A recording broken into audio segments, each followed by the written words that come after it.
ശ്രീ വിവേകാനന്ദൻ നായർ, ചലച്ചിത്ര അക്കാദമി മുൻ സെക്രട്ടറി നമ്മോടൊപ്പം ചിരിക്കുകയാണ്. ശ്രീ വിവേകാനന്ദൻ നായർ, എങ്ങനെയാണ് ജാനകി അമ്മയെ ഓർത്തെടുക്കുന്നത്? വളരെ എന്താ പറയാ, മനസ്സിന് വേദന തോന്നിപ്പിക്കുന്ന ഒരു സംഭവമായി പോയിട്ടുള്ളത്. തീർച്ചയായിട്ടും ജാനകിയമ്മയെ കുറിച്ച് പഴയ കാലത്തെക്കാളും ഒരു ഊർജ്ജസ്വലതയോടെ അല്ല ഇപ്പം നിന്നിരുന്നെങ്കിലും, കാരണം ഒരുപാട് ആരോഗ്യപരമായ പ്രശ്നങ്ങളൊക്കെ ഉണ്ടായിരുന്നെങ്കിൽ ഇത്ര പെട്ടെന്ന് തന്നെ ഇങ്ങനെ ഒരു മരണ വാർത്ത കേൾക്കേണ്ടി വരുമെന്ന് ഓർത്തില്ല. അത് വളരെ ഒരുപക്ഷെ അവരുടെ മകന്റെ മരണമായിരിക്കാം അവർ ഈ ഒരു തരത്തിലേക്ക് ശാരീരികമായും എല്ലാ അർത്ഥത്തിലും അവരെ ക്ഷണിപ്പിച്ചതെന്ന് തോന്നുന്നു.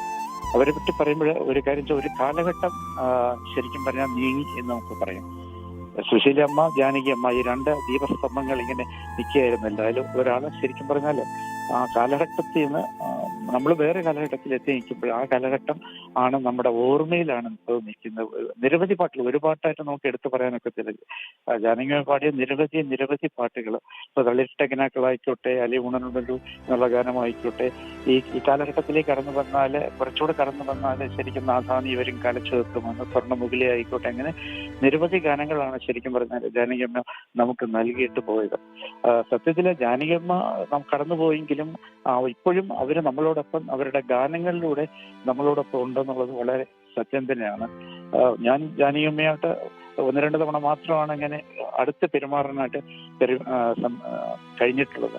അപ്പോഴൊക്കെ അവരുടെ വിനയം ഞാൻ മറ്റൊരു ഗായകരിലും കാണാത്ത അത്ര ഒരു വിനയം, ഇത്രയും വിനയമുള്ള ഇത്രയും വലിയൊരു ഇതിലിരിക്കുന്ന വലിയൊരു എന്താ പറയുക, സരസ്വതി ദേവിയുടെ സ്ഥാനത്ത് ഇരിക്കുന്ന ഒരു ഗായിക നമ്മളോട് പെരുമാറുന്നത്, കണ്ണാന്നൊക്കെ വിളിച്ച് സംസാരിച്ച് പെരുമാറുന്നത്, അതൊക്കെ വലിയൊരു വിസ്മയം തന്നെ നമ്മളിലുണ്ടാക്കും. ശരിക്കും പറഞ്ഞാൽ അത്രത്തോളം ഒരു വിനയമുള്ള, എത്രത്തോളം അവരെ ഔന്നത്യമുണ്ടോ അത്രത്തോളം ആ വിനയവും അവർ സൂക്ഷിച്ചിരുന്നത് വലിയൊരു കാര്യമാണ്. ശരിക്കും പറഞ്ഞാൽ അവരെ ഗാനങ്ങളെ പറ്റി പറയാനൊന്നും ഞാൻ ആളല്ല, കാരണം ഞാൻ ഒരു സംഗീതജ്ഞനൊന്നും അല്ലാത്തതുകൊണ്ട്. പക്ഷെ ഒരു ആസ്വാദകൻ എന്നുള്ള നിലയിൽ ശരിക്കും പറഞ്ഞാൽ എപ്പോഴും ശരിക്കും ആ ഗാനങ്ങൾ കേട്ടുകൊണ്ടിരിക്കണം എന്നുള്ള മനസ്സിനകത്ത് ആ ഒരു തോന്നലുണ്ടായിക്കൊണ്ടിരിക്കും. ദിവസം ഒരു തവണയെങ്കിലും ചിലപ്പോഴും അവരുടെ ഗാനങ്ങൾ നമുക്ക് കേൾക്കാനായിട്ട് നമ്മൾ കൊതിച്ചുകൊണ്ടിരിക്കും. അതാണ് ആ പ്രത്യേകത, ആ ഗായികയുടെ പ്രത്യേകത.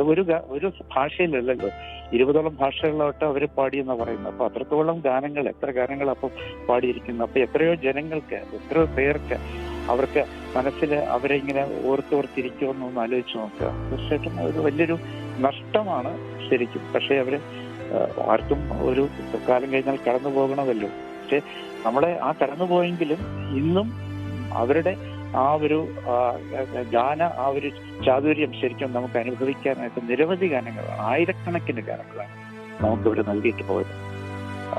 അവരുടെ സമയം ഞങ്ങളോട് സഹകരിച്ചതിന്